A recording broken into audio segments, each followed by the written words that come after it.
Assalamualaikum warahmatullahi wabarakatuh. Selamat pagi anak-anak. Apa kabar kalian hari ini? Semoga semua dalam keadaan sehat dan siap menerima pelajaran hari ini. Hari ini kita akan membahas tentang interaksi antar ruang negara-negara ASEAN. Interaksi antar ruang negara-negara ASEAN ini terdiri dari sejarah ASEAN, letak ASEAN, kondisi geografis negara-negara ASEAN. Kita akan bahas satu persatu, dimulai dari sejarah ASEAN. Sejarah ASEAN itu yang akan kita bahas adalah latar belakang terbentuknya ASEAN. Kemudian kita akan membahas tujuan ASEAN, lalu struktur organisasi ASEAN, serta Sekretariat Jenderal ASEAN. Kita akan bahas lebih dahulu latar belakang terbentuknya ASEAN. Association of Southeast Asian Nations itu ASEAN. Latar belakang terbentuknya itu karena sejumlah negara di kawasan Asia Tenggara memiliki kemiripan atau sejarah yang sama. Nah, sejarah apa saja atau persamaan apa saja? Yang pertama tentang kesamaan nenek moyang. Jadi persebaran nenek moyang yang sama. Selain itu ada persamaan kebudayaan. Kemudian ada rasa senasib sepenanggungan sebagai negara yang pernah dijajah. Jadi sama-sama pernah dijajah. Seperti pada abad ke-16, bangsa Barat mulai berdatangan ke Asia Tenggara. Jadi penjajahan bangsa Inggris atas Malaysia, atas Singapura, Myanmar, juga Indonesia. Selain itu, ada pula penjajahan bangsa Spanyol dan Amerika Serikat atas Filipina. Penjajahan bangsa Belanda atas Indonesia, serta penjajahan Portugis atas Timur Timur.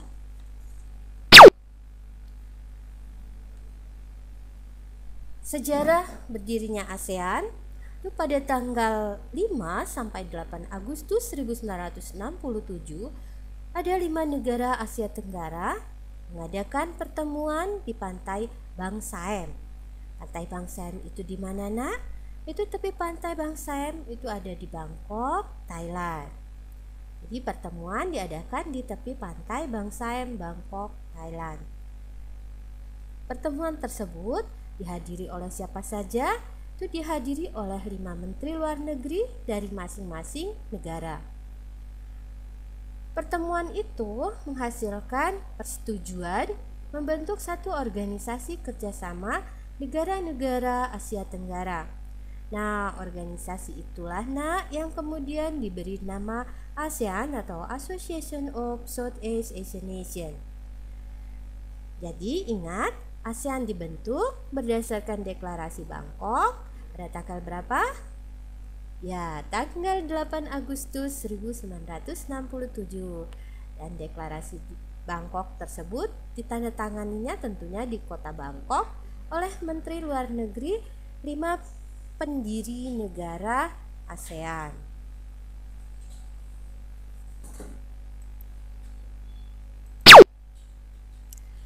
Nah, 5 tokoh pendiri ASEAN itu bisa kalian lihat di sini. Jadi ada S. Rajaratnam, ini yang mewakili Singapura. Kemudian Narcisco Ramos itu mewakili Filipina. Kemudian Indonesia itu diwakili oleh Adam Malik, waktu itu selaku Menteri Luar Negeri Indonesia. Kemudian Malaysia diwakili oleh Tun Abdul Razak dan Thailand diwakili oleh Thanat Khoman. Lambang ASEAN bisa kalian lihat, di sini ada padi terikat, kemudian ada tulisan ASEAN berwarna biru, kemudian lingkaran berwarna merah, ada pula lingkaran putih dan biru. Lambang ASEAN ini melambangkan kemantapan. Jadi melambangkan pula perdamaian, melambangkan persatuan dan dinamika ASEAN.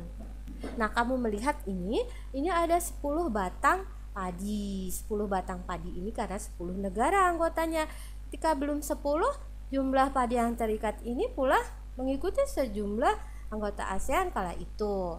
Jadi 10 batang padi yang terikat ini melambangkan harapan pendiri. Jadi para pendiri ini berharap bahwa negara-negara anggota ASEAN yang terikat dalam persahabatan dan solidaritas. Jadi lingkaran ini melambangkan persatuan ASEAN. Kemudian untuk warna ini juga semua memiliki arti. Biru ini, nah ini melambangkan perdamaian dan stabilitas. Kemudian merahnya ini berarti semangat dan kedinamisan. Lingkaran putihnya ini bermakna kesucian. Kuning ini kemakmuran. Jadi harapannya seperti itu. Nah, ini 10 negara ASEAN ya nak. Ada Filipina, ini negara pendiri ASEAN. Kemudian Indonesia juga pendiri ASEAN. Lalu ada Malaysia pendiri ASEAN. Kemudian Singapura pendiri ASEAN. Satu lagi negara pendiri yaitu Thailand. Diikuti menyusul negara-negara yang bergabung selanjutnya setelah ASEAN didirikan. Negara mana saja? Yang pertama Brunei Darussalam. Brunei Darussalam itu bergabung di 7 Januari 1984. Kemudian Vietnam bergabung di tanggal 28 Juli 1995. Kemudian Laos bergabung di tanggal 23 Juli 1997. Kemudian menyusul Myanmar, dan yang terakhir adalah Kamboja. Kamboja itu bergabung di tanggal 16 Desember 1998. Jadi hingga kini masih 10 anggota ASEAN. Timor Timur belum menjadi anggota ASEAN walaupun berada di Asia Tenggara. ASEAN memiliki semboyan atau the Asian Integration. One vision, one identity, one community. Berarti satu visi, ada satu identitas dan satu komunitas. Itu semboyan ASEAN, semboyannya ya nak, atau the Asian Integration. Kemudian ASEAN didirikan pastinya karena ada tujuan. Nah, tujuan ASEAN didirikan itu yang pertama meningkatkan ketahanan kawasan, tentunya dengan memajukan kerjasama politik, keamanan, kerjasama ekonomi, serta sosial budaya. Kemudian mempertahankan Asia Tenggara sebagai kawasan yang bebas senjata nuklir dan pemusnah massal lainnya. Jadi supaya bebas dari hal itu karena itu sangat membahayakan. Lalu menciptakan pasar tunggal seperti halnya di Eropa. Kalau Eropa itu kalian mengenal ada MEE, Masyarakat Ekonomi Eropa. Nah, ini di Asia Tenggara berharap tercipta pasar tunggal yaitu Masyarakat Ekonomi ASEAN, namanya MEA ya nak, dan itu rencananya di tahun 2020 mungkin sesaat lagi ya atau sebentar lagi bisa terlaksana agenda tersebut. Nah, kemudian mengurangi kemiskinan dan kesenjangan pembangunan.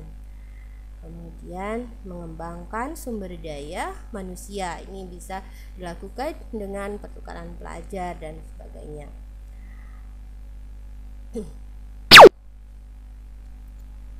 Kemudian di sini ada prinsip menghormati kemerdekaan, kedaulatan, serta kesetaraan, integritas wilayah dan identitas nasional seluruh negara ASEAN.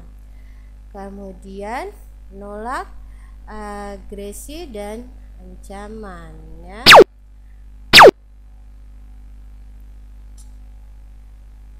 Atau penggunaan kekuatan yang bertentangan dengan hukum internasional. Tuh, Jadi menolak agresi dan ancaman atau penggunaan kekuatan yang bertentangan dengan hukum internasional. Kalau dia kira-kira bertentangan itu maka ditolak. Selain itu, menyelesaikan sengketa secara damai. Kemudian tidak campur tangan urusan dalam negeri negara-negara anggota ASEAN, serta penghormatan terhadap hak setiap negara ASEAN. Lalu menghormati perbedaan budaya, kemudian menghormati bahasa dan agama tentunya. Nah, kalian tahu bahwa budaya, bahasa, dan agama masing negara berbeda-beda.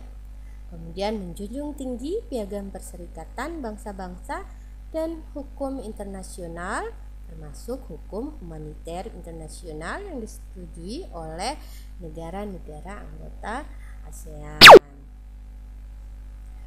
Nah, struktur organisasi ASEAN itu ada banyak ya. Ada konferensi tingkat tinggi. Di dalam ASEAN itu terdapat struktur. Di dalam struktur tersebut terdiri dari konferensi tingkat tinggi ASEAN. Nah, ini merupakan pengambil keputusan utama di KTT ASEAN. Di KTT ASEAN ini pertemuannya ini di dalam setahun itu bisa 1 atau 2 kali di dalam setahun. Kemudian ada Dewan Koordinasi ASEAN. Ini berisi para menteri luar negeri. Tugasnya pastinya koordinasi dengan Dewan Masyarakat ASEAN. Lalu yang berikutnya Dewan Masyarakat ASEAN. Nah, Dewan Masyarakat ASEAN ini ada 3 pilar ya. Ada Dewan Masyarakat Politik Keamanan ASEAN, kemudian ada pula Dewan Masyarakat Ekonomi ASEAN, lalu yang terakhir adalah Dewan Masyarakat Sosial Budaya ASEAN. Kemudian struktur organisasi berikutnya adalah badan-badan sektoral tingkat menteri, berarti anggotanya para menteri luar negeri. Lalu ada pula Komite Wakil Tetap untuk ASEAN. Wakil Tetap ASEAN ini biasanya terdiri dari duta-duta besar. Kemudian Sekretaris Jenderal ASEAN. Sekretaris Jenderal ASEAN ini, nah ini ada di Indonesia ya. Ada di Jakarta, di Jalan Sisingamangaraja. Kemudian Sekretariat Nasional ASEAN, lalu Badan HAM ASEAN, ini berkaitan dengan hak asasi manusia, pastinya yang berkaitan dengan pembelaan hak-hak. Kemudian ada Yayasan ASEAN, lalu ada entitas yang berhubungan dengan ASEAN. Nah, ini gambar gedung Sekretariat Jenderal ASEAN yang berada di Jakarta. Ya, di Jakarta Selatan.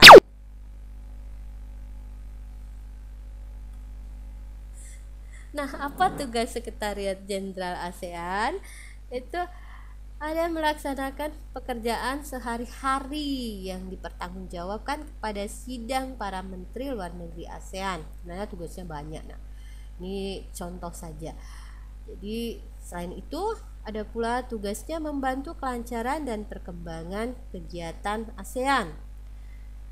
Ada pula meningkatkan pelaksanaan semua proyek dan kegiatan ASEAN. Kamu tahu ada proyek pupuk ya nak, banyak sekali nak. Kemudian berperan sebagai media komunikasi antara ASEAN terhadap semua organisasi nasional lainnya, baik organisasi regional di Asia atau internasional, berarti nah di dunia. Kemudian kita akan membahas letak ASEAN. Kalian bisa lihat di sini, ini negara-negara yang tergabung di dalam Association of Southeast Asian Nations. Ada Brunei Darussalam, kemudian ini nak Brunei ya. Kemudian ada Myanmar, saya awali dari yang paling utara ya, Myanmar. Kemudian ada Laos, ini Thailand, nah memanjang ya. Kemudian Kamboja, compact ya nak, dia berbentuk bulat. Kemudian Vietnam, ini Vietnam nak, dia dari atas nih ya sampai ke bawah. Kemudian ini Malaysia, lalu ini Filipina, kita melihat kepulauan berarti ya. Kemudian di sini Indonesia, luas sekali ya Indonesia. Di sini Singapura, oke. Nah, kemudian di sini ada Laut Cina, Samudra Pasifik ya. Kemudian di sini Samudra Hindia. Sini ada Teluk Benggala. Sini ada Laut Andaman. Oke. Kemudian berbatasan dengan apa saja negara-negara ASEAN ini? Ini ada berarti benua Asia. Kalian perhatikan. Kemudian di sini ada benua Australia. Nah, kemudian ada Timor Leste ya, karena bukan lagi negara kita. Kemudian samudranya ada Samudra Pasifik dan Samudra Hindia. Laut itu ada Laut Cina, ada Benggala, Andaman ya.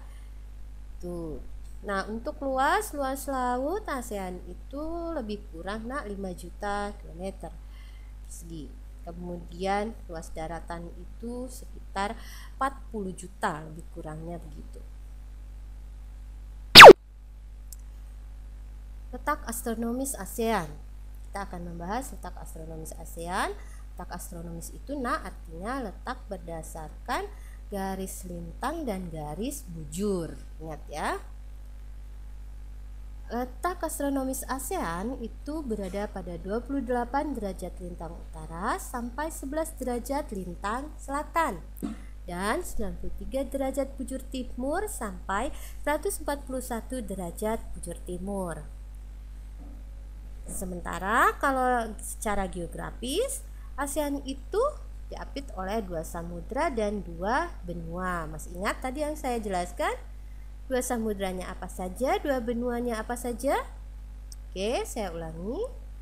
2 samudra yang mengapitnya itu adalah samudra apa nak? Samudra Pasifik dan Samudra Hindia. Sementara benuanya itu adalah benua Asia dan benua Australia. Nah, itu posisi yang sangat strategis. Itu diistilahkan posisi silang. Nah, dilalui oleh jalur perdagangan internasional. Negara kita termasuk yang paling strategis ya beserta Malaysia. Kenapa? Selain dia memang di posisi silang, juga berdekatan dengan garis khatulistiwa. Oke, negara kita itu diapit oleh 2 benua dan 2 samudra pula. Nah, letak geografisnya. Ingat.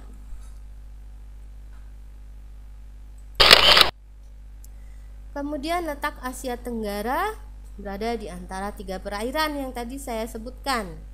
Yang tadi kalian lihat gambarnya. Jadi ada Samudra Hindia, Teluk Benggala, tadi ya nak, ada Laut Cina Selatan serta Samudra Pasifik. Ya. Kemudian kalau luas wilayah ASEAN tadi kalian sudah mengetahui ya, sudah Ibu beritahu 4,5 juta kilometer persegi.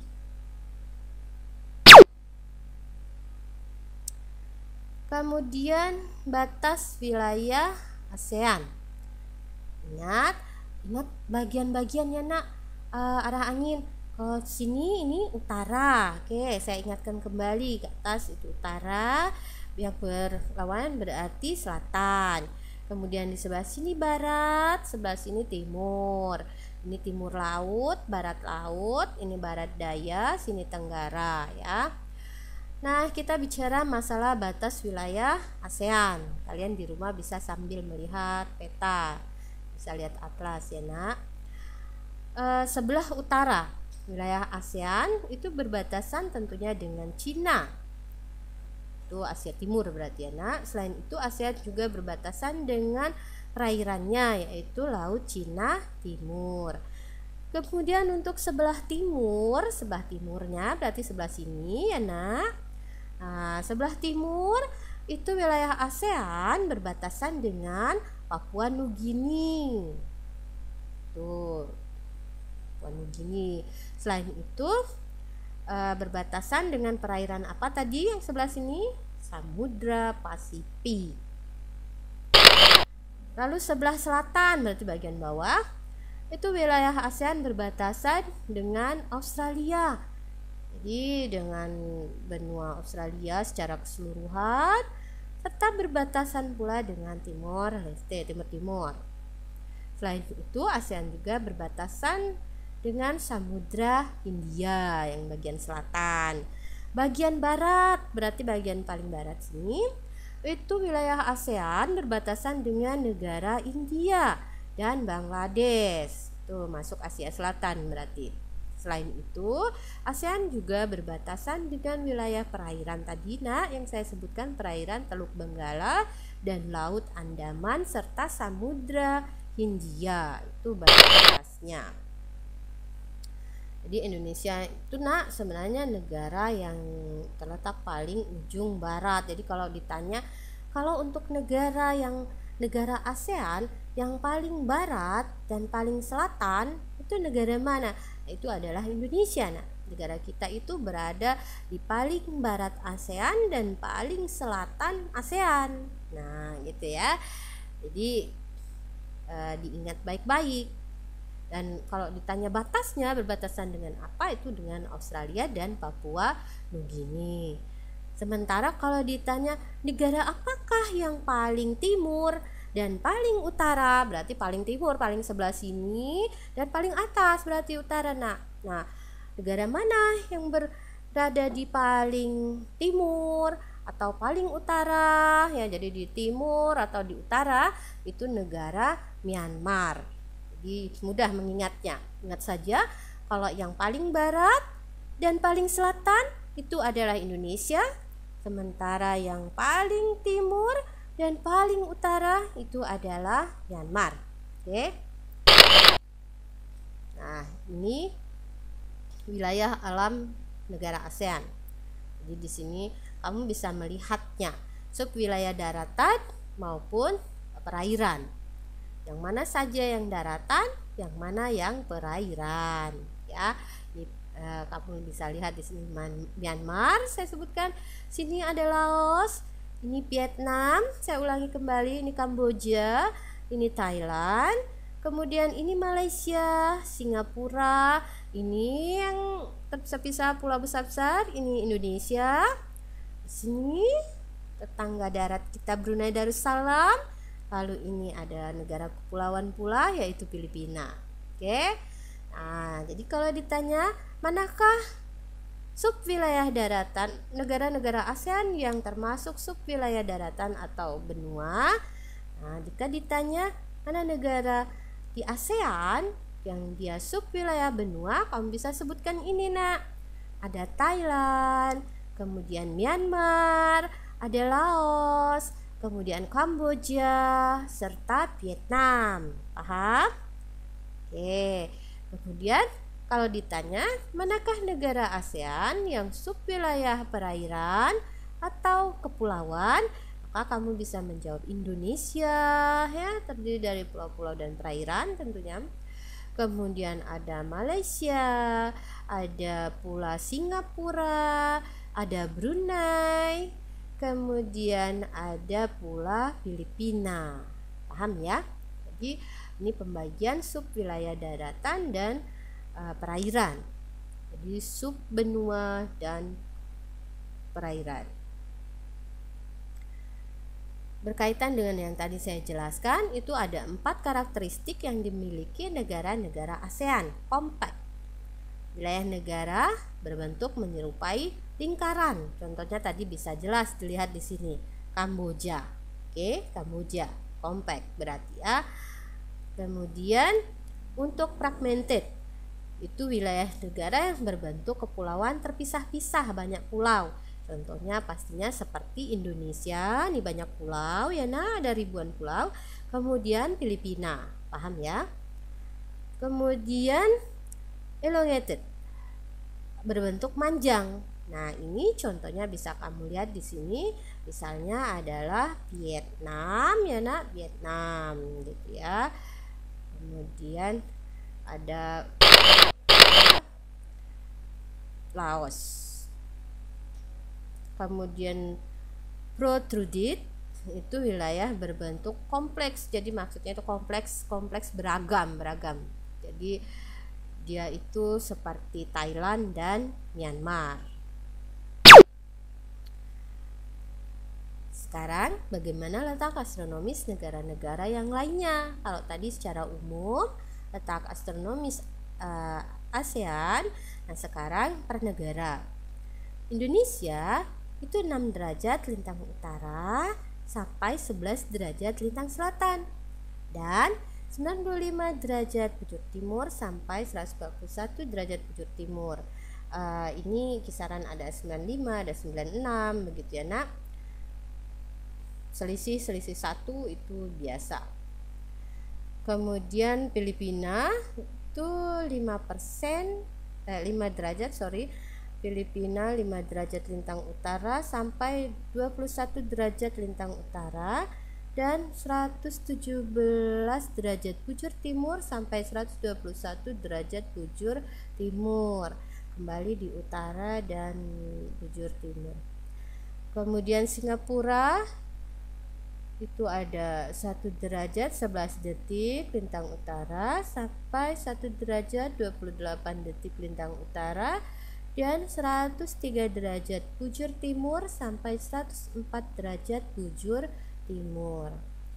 Malaysia itu letak astronomisnya 1 derajat lintang utara sampai 7 derajat lintang utara, dan 100 derajat bujur timur sampai 120 derajat bujur timur. Oke. Thailand ini letak astronomisnya 6 derajat lintang utara sampai 21 derajat lintang utara, dan 97 derajat bujur timur sampai 106 derajat bujur timur. Myanmar letak astronomisnya 11 derajat lintang utara sampai 28 derajat lintang utara, dan 92 derajat bujur timur sampai 101 derajat bujur timur. Kamboja 10 derajat lintang utara sampai 15 derajat lintang utara, dan 102 bujur timur sampai 108 derajat bujur timur. Brunei Darussalam 4 derajat lintang utara sampai 6 derajat lintang utara, dan 114 derajat bujur timur sampai 115,5 detik bujur timur. Vietnam 8 derajat lintang utara sampai 22 derajat lintang utara, dan 104 derajat bujur timur sampai 108 derajat bujur timur. Dan yang terakhir letak astronomis Laos itu 14 derajat lintang utara sampai 22 derajat lintang utara, dan 100 derajat bujur timur sampai 107 derajat bujur timur. Jadi kalau melihat letak astronomisnya ini nak, maka kamu bisa menyimpulkan bagaimana iklim dari negara-negara di kawasan ASEAN ini sendiri, karena dia berada di lintang utara, kemudian bujur timur, lintang selatannya sampai 11 derajat saja, tidak sampai 22,5. Berarti dia itu semua beriklim tropis. Nah ya, beriklim tropis. Kalau melihat ini hanya saja melihat Myanmar ini dia berarti ada 2 iklim. Jadi Myanmar yang bagian bawah ya, itu bagian selatannya beriklim tropis, sementara yang bagian utaranya berarti dia masuk ke iklim subtropis. Oke, secara umum iklim di wilayah ASEAN itu adalah iklim tropis. Kenapa? Karena letak yang berdekatan dengan garis khatulistiwa.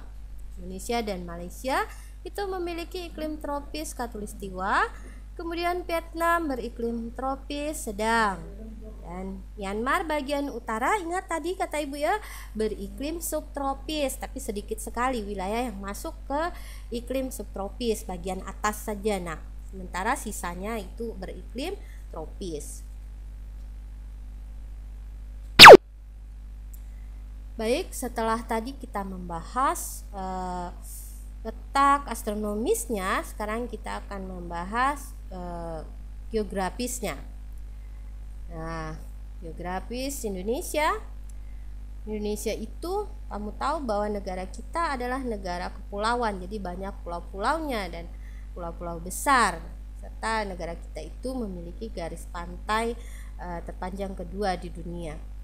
Indonesia itu tentunya dilalui oleh garis khatulistiwa, berarti kita beriklim tropis. Kemudian relief dari negara kita kalian tahu sangat beragam ya nak, bentuknya ada dataran rendah, tinggi, kemudian bukit, pegunungan, ada banyak sekali.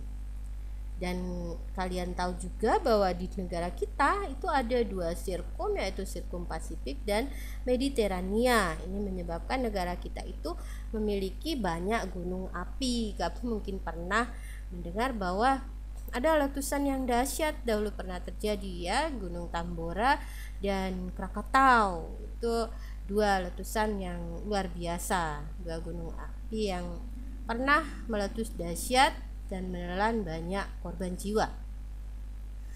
Jadi selain sirkum Pasifik dan Mediterania yang menyebabkan negara kita memiliki banyak gunung api, negara kita itu juga diapit oleh beberapa lempeng sehingga rawan gempa. Kamu tahu setiap lempengan itu bergeser itu terjadi tumbukan itulah yang mengakibatkan gempa terjadi dan bahkan bisa mengakibatkan terbentuknya gunung api baru ya nak, dari tumbukan itu sendiri. Kemudian Malaysia itu terdiri atas 2 kawasan utama. Ada Malaysia Barat itu bentuk pegunungan ya. Ada gunung tertinggi di Malaysia itu adalah Gunung Kinabalu. Kemudian di Malaysia juga terdapat sungai Pahang dan Perak. Sementara kawasan lainnya Malaysia Timur itu umumnya berawa-rawa, sungai-sungai yang pendek dan sungai yang berkelok-kelok.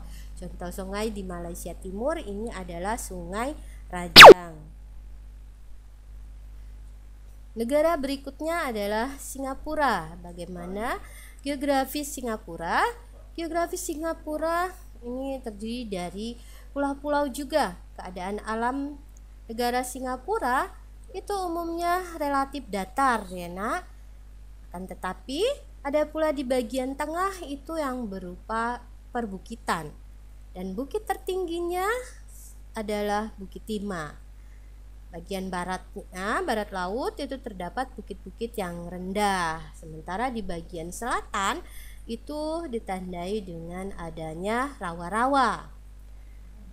Kemudian negara berikutnya adalah Brunei Darussalam. Brunei itu terdiri atas 2 wilayah yang terpisah, wilayah barat dan timur. Wilayah Brunei ini dikelilingi oleh wilayah Malaysia.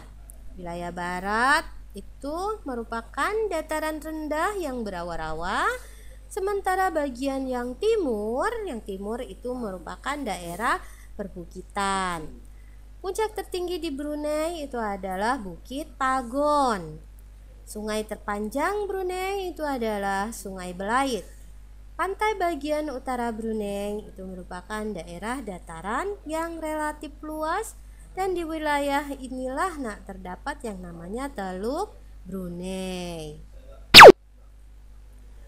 Berikutnya adalah Vietnam. Geografis Vietnam itu terdiri dari 5 wilayah. Ada daerah pegunungan utara, ada delta Sungai Merah, kemudian barisan pegunungan Annam yang berhubungan dengan Vietnam Utara dan Vietnam Selatan. Kemudian garis pesisir pantai yang sempit antara barisan pegunungan Annamite dan Laut Cina Selatan. Kemudian delta Sungai Mekong di sebelah selatan Vietnam. Puncak tertinggi Vietnam itu adalah Phan Xiphan. Oke. Lalu geografis Kamboja. Bentuk wilayah Kamboja itu dataran rendah, jadi seperti piring. Kamu tahu ya piring ya? Dataran rendah, di bagian tengahnya itu ada dataran besar. Nah, itu namanya Tonle Sap. Ini cukup terkenal. Sedangkan bagian tepi itu dibentuk oleh deretan pegunungan. Negara ini tentunya dilalui oleh daerah aliran Sungai Mekong. Tuh, sampai sekarang Sungai Mekong di Kamboja itu merupakan sungai yang penting untuk kehidupan sehari-hari ya. Berikutnya daerah Laos, geografis Laos. Laos ini kalian tahu, tadi sudah saya katakan negara yang tidak memiliki laut ya. Tadi sudah melihat petanya seperti apa, dia diapit oleh daratan-daratan, jadi negara-negara lain, jadi tidak melalui laut. Jadi satu-satunya negara di ASEAN yang tidak memiliki laut itu adalah Laos. Ingat ya, sebagian wilayah Laos itu adalah dataran tinggi. Puncak tertingginya itu di Pho Bia, dan wilayah lainnya di bagian selatan dan barat daya itu dataran rendah. Berikutnya Myanmar. Myanmar itu terbentuk dari 2 lipatan pegunungan. Di sebelah barat, kemudian ada patahan di sebelah timur. Jadi keduanya berjajar dari utara ke selatan. Jajaran sebelah barat itu mencakup deretan pegunungan Leta dan Bukit Chin serta pegunungan Arakan Yoma yang diliputi hutan-hutan lebat. Di bagian tengahnya terdapat dataran rendah, itu bagian dari delta Irrawaddy Sitang. Oke. Ini terakhir Thailand dan Filipina. Geografis Thailand dilewati aliran sungai di bagian tengah, dataran tinggi di timur laut, dan ada hutan dan pegunungan serta bukit-bukit di sebelah utara. Puncak tertinggi adalah Doi Intanon. Daerah yang menjadi pusat kegiatan berupa dataran rendah di bagian selatan daerah aliran sungai Chao Phraya. Itu untuk Thailand. Kalau geografis Filipina ini merupakan negara kepulauan yang termasuk pulau besar. Itu ada 2 pulau ya. Ada Pulau Luzon dan Pulau Mindanao. Filipina ini dilalui oleh deretan pegunungan Sirkum Pasifik yang membagi Filipina menjadi dataran pantai barat dan timur. Filipina ini banyak memiliki gunung berapi, jadi sama seperti Indonesia ya. Dan gunung berapinya ini masih aktif. Gunung tertingginya ini adalah Gunung Apo. Gunung Apo ini juga termasuk gunung api yang ada di Filipina. Tuh. Baiklah kalian telah mempelajari sejarah ASEAN tadi ya kemudian letak ASEAN serta kondisi geografis ASEAN. Kalian telah mengetahui bahwa negara-negara yang tergabung dalam ASEAN itu umumnya punya latar belakang persamaan. Jadi memiliki latar belakang persamaan baik sama nenek moyangnya tadi ya, kemudian sama budayanya, kemudian juga sama wilayahnya, sama-sama di Asia Tenggara, bahkan sama-sama pula nasibnya pernah dijajah kecuali Thailand. Hal tersebut tentunya dapat menjadi dorongan bagi kita atau menjadi acuan kita di dalam bermasyarakat. Jadi bagaimana caranya agar kita selalu mencari persamaan, bukan mencari perbedaan, supaya bisa hidup damai tentunya. Jadi carilah persamaan, bukan perbedaan. Jadi baik dengan masyarakat sekitar kita ataupun dengan masyarakat negara-negara ASEAN lainnya, agar kita bisa hidup berdampingan dengan damai. Terima kasih telah menyimak dari awal hingga akhir. Wassalamualaikum warahmatullahi wabarakatuh.